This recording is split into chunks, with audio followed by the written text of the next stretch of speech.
Hello guys, അപ്പം ഇന്നൊരു morning skin care നോക്കിയാലോ. എൻ്റെ ഫേസൊക്കെ ഒരുമാതിരി ആയിട്ടിരിക്കുകയാണ് കേട്ടോ. എനിക്ക് പിമ്പിൾസ് വന്നാൽ പൊട്ടിക്കുന്നൊരു സ്വഭാവമുണ്ട്. അപ്പോൾ എൻ്റെ ഫേസിലാകെ ബ്ലാക്ക് മാർക്സും റെഡ് പിമ്പിൾസൊക്കെ ഇട്ടിരിക്കുകയാണ്. അപ്പോൾ ഞാൻ വിചാരിച്ചു ഒരു സ്കിൻ കെയർ അങ്ങനെ തുടങ്ങിയാലോ എന്ന്. അപ്പം അങ്ങനെ ഇറങ്ങിയതാണ്. അപ്പം നമുക്ക് ഫസ്റ്റ് മുടി കെട്ടി വയ്ക്കാം. അതല്ല ഞാൻ ഇപ്പം എന്തിനാണ് മുടി അഴിച്ചത്. എനിക്ക് അങ്ങനെയാണ്, എന്ത് പറഞ്ഞാലും അപ്പം ഞാൻ എൻ്റെ മുടിയുമേ കയറി പിടിക്കും. അങ്ങനത്തെ ഒരു സ്വഭാവമുണ്ട്. അതുകൊണ്ട് നമുക്ക് മുടി സൈഡിലോട്ട് കെട്ടി വയ്ക്കാം. എന്നിട്ട് ഫസ്റ്റ് നമുക്ക് ഫേസ് ഒന്ന് ക്ലെൻസ് ചെയ്യണം. അതിനായിട്ട് ഞാൻ സെറ്റാഫിൻ്റെ ക്ലെൻസറാണ് എടുത്തിട്ടുള്ളത്. അപ്പോൾ ഞാൻ മുഖം വാഷ് ചെയ്തിട്ടുണ്ട്. നമുക്കിതിന് തുടയ്ക്കണം. അങ്ങനെ നമുക്ക് നെക്സ്റ്റ് ഫസ്റ്റ് നമ്മൾ അപ്ലൈ ചെയ്യാൻ പോകുന്നത് സിമ്പിളിൻ്റെ ടോണറാണ്. ടോണർ നമ്മളെ ഫേസിൽ വളരെ ഇമ്പോർട്ടൻ്റ് ആയിട്ടുള്ള ഒരു കാര്യമാണ്. പക്ഷെ ഞാൻ അത് ഉപയോഗിക്കാറില്ല, അത് വേറെ കാര്യം. അപ്പോൾ നമുക്ക് സ്പ്രേ ബോട്ടിലാണെങ്കിൽ നല്ല ഈസി ആയിട്ട് അപ്ലൈ ആവും. പക്ഷേ എങ്കിൽ അതില്ലാത്തത് കൊണ്ട് ഞാൻ മറ്റേ കോട്ടൺ ബഡ്സൊക്കെ വെച്ചിട്ടാണ് ചെയ്യണേ.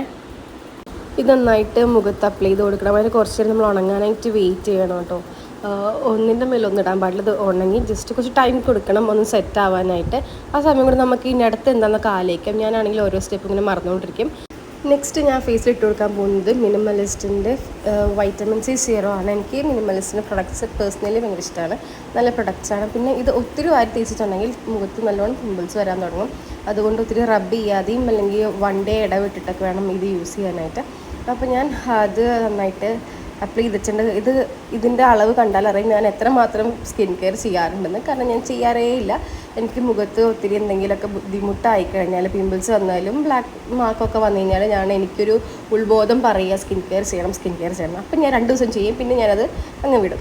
നെക്സ്റ്റ് മോയ്സ്ചറൈസർ ഇടാം. എൻ്റെ മോയ്സ്ചറൈസർ ഫുള്ള് തീർന്നു. ഞാൻ വീട്ടിൽ പോകുമ്പോൾ ഞാൻ റീഫിൽ ചെയ്യും. വീട്ടിൽ വലിയൊരു ബോക്സ് മേടിച്ച് വെച്ചിട്ടുണ്ട്. ഇനിയിപ്പോൾ ഇത് ഓൾമോസ്റ്റ് കഴിഞ്ഞ സ്ഥിതിക്ക് ഞാൻ പുറത്തിറങ്ങുമ്പോൾ വാങ്ങണം. അങ്ങനെ മോയ്സ്ചറൈസർ ഇട്ട് കൊടുക്കുക. ഇത് ഇടുന്നതിൽ പിശുക്ക് കാണിക്കരുത്. മോയ്സ്ചറൈസർ വളരെ നല്ലതാണ് ഫേസിന്. അപ്പോൾ ഞാൻ മോയ്സ്ചറൈസർ ഇട്ടു. പിന്നെ സൺസ്ക്രീൻ നയിക്കേണ്ട സൺസ്ക്രീൻ ആദ്യമായിട്ട് ഉപയോഗിക്കുകയാണ്. പക്ഷേ അടിപൊളിയാണ്. ഇതിൻ്റെ സ്മെല്ല് ഒരു രക്ഷയില്ല, നല്ല സ്മെല്ലാണ്. എനിക്ക് നല്ല ഇഷ്ടമായിട്ടോ ഈ ഒരു സൺസ്ക്രീനിൻ്റെ സ്മെല്ല്, നല്ല അടിപൊളിയാണ്. പിന്നെ നമുക്ക് ലിപ് ബാം ഇട്ട് കൊടുക്കാം. അപ്പോൾ എൻ്റെ ഓൾമോസ്റ്റ് സ്കിൻ കെയർ പരിപാടി ഇവിടെ തീരുവാണ്. ലിപ് ബാം നമുക്ക് ഇഷ്ടമുള്ളത് ഇടാം, ഞാൻ ഇടാറൊന്നുമില്ല. ഇപ്പോൾ ലിപ്സ്റ്റിക് ഇട്ടിട്ട് ചുണ്ട് നല്ല കറുത്ത് ടാനൊക്കെ അടിച്ചിരിക്കുകയാണ്. അതുകൊണ്ടാണ് ഞാനിപ്പോൾ ലിപ് ബാം ഇടാൻ തീരുമാനിച്ചത്. അപ്പം നമ്മുടെ സ്കിൻ കെയർ പരിപാടി തീർന്നു. ഇനി നമുക്ക് ഹെയറിലോട്ട് പോവാം. ഞാൻ എൻ്റെ ഹെയറിന് വേണ്ടിയിട്ട് 2 പുതിയ പ്രൊഡക്ട്സ് മേടിച്ചിട്ടുണ്ട്. ഞാനതിൽ റിസൾട്ട് കിട്ടുമെന്ന് എനിക്ക് അമിതമായ ആഗ്രഹവും പ്രതീക്ഷയൊക്കെ ഉണ്ട്. നിങ്ങൾക്കും കൂടി കാണിച്ചു തരാം എന്താണ് ഞാൻ വാങ്ങിച്ചിട്ടുള്ളതെന്ന്.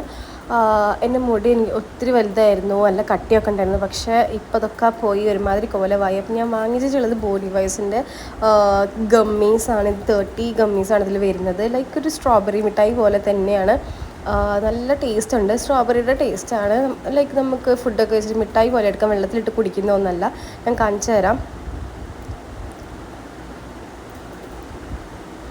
ഇത് രാവിലെയോ രാത്രി എപ്പോഴും നമുക്ക് കഴിക്കാൻ പറ്റും. അപ്പോൾ ഇപ്പോൾ നമ്മൾ കഴിക്കേണ്ട, കാരണം എനിക്ക് നോമ്പാണ്. നോമ്പ് തുറന്നിട്ടൊക്കെ വൈകിട്ട് കഴിക്കാം. ഞാൻ നോർമലി രാത്രി ആകുമ്പോഴാണ് കഴിക്കാറ്. അപ്പോൾ നമുക്കിത് ഇതിൽ തന്നെ വെക്കാൻ വേണ്ടി ഇതിൽ തന്നെ ഇട്ടിട്ടുണ്ട്. പക്ഷേ ഇനി വൈകിട്ട് ഞാനിത് തപ്പി പിടിക്കണം പൊട്ടിച്ച മിഠായി ഏതാണെന്ന്. നെക്സ്റ്റ് ഞാൻ വാങ്ങിച്ചിട്ടുള്ളത് ഒരു ഹെയർ റോളറാണ്. ബോഡി വൈസിൻ്റെ തന്നെയാണ്. എനിക്ക് നല്ല പ്രതീക്ഷയുണ്ട് എനിക്ക് മുടിയൊക്കെ ഒന്ന് സെറ്റായി ഹെയർ ലൂസ് ഭയങ്കരമായിട്ട് കൺട്രോൾ ആവുന്നു. കാരണം കമൻസും റിവ്യൂസൊക്കെ അങ്ങനെയായിരുന്നു. അപ്പോൾ ഞാൻ സ്കാൽപ്പിലെല്ലാം നന്നായിട്ട് അപ്ലൈ ചെയ്ത് കൊടുക്കുന്നുണ്ട്. എന്നിട്ട് 5 മിനിറ്റ് നമ്മൾ മസാജ് ചെയ്ത് കൊടുക്കണം. എന്നിട്ട് മുടിയിൽ വല്ല കട്ടൊക്കെ പിടിച്ചിട്ടുണ്ടെങ്കിൽ അതൊക്കെ ഒന്ന് സെറ്റാക്കി എടുക്കുക. അത് കഴിഞ്ഞിട്ട് മുടിയുടെ തുമ്പിൽ എനിക്ക് നല്ലോണം ഡാമേജ് ഉണ്ട്. സ്പ്ലിറ്റൻസും കാര്യങ്ങളൊക്കെ വന്നിട്ടുണ്ട്. നല്ലപോലെ ഹെയർ ലോസ് ഉണ്ട്. പക്ഷേ ഇപ്പോൾ കമ്പാരിറ്റീവ്ലി കുറവാണ്. ഇതുകൊണ്ടുള്ള റിസൾട്ടാണ് അങ്ങനെയല്ല, എനിക്ക് എന്തോ ഒരു കുറവുള്ള പോലെ തോന്നുന്നുണ്ട്. പിന്നെ ഞാൻ ഇപ്പോൾ എൻ്റെ മുടിയുടെ എൻഡിൽ റോസ്മേരി വാട്ടർ അപ്ലൈ ചെയ്ത് കൊടുക്കാറുണ്ട്. ഞാൻ ഈ ടാബ്ലറ്റ്സ് യൂസ് ചെയ്യാൻ തുടങ്ങിയിട്ട് 4 to 5 ഡേയ്സേ ആയിട്ടുള്ളൂ. എന്തായാലും റിസൾട്ട് ഉണ്ടോ നോക്കാം. അപ്പോൾ എൻ്റെ സ്കിൻ കെയറും ഹെയർ കെയറൊക്കെ ഇവിടെ തീർന്നിട്ടുണ്ട്. അപ്പോൾ ഞാനിനി വീഡിയോ എൻഡ് ചെയ്യുവാണ്. എനിക്ക് ഇഷ്ടംപോലെ എഴുതാനും പഠിക്കാനൊക്കെ ഉണ്ട്. അപ്പം ഞാൻ പോട്ടെ, ടാറ്റാ, ബൈ.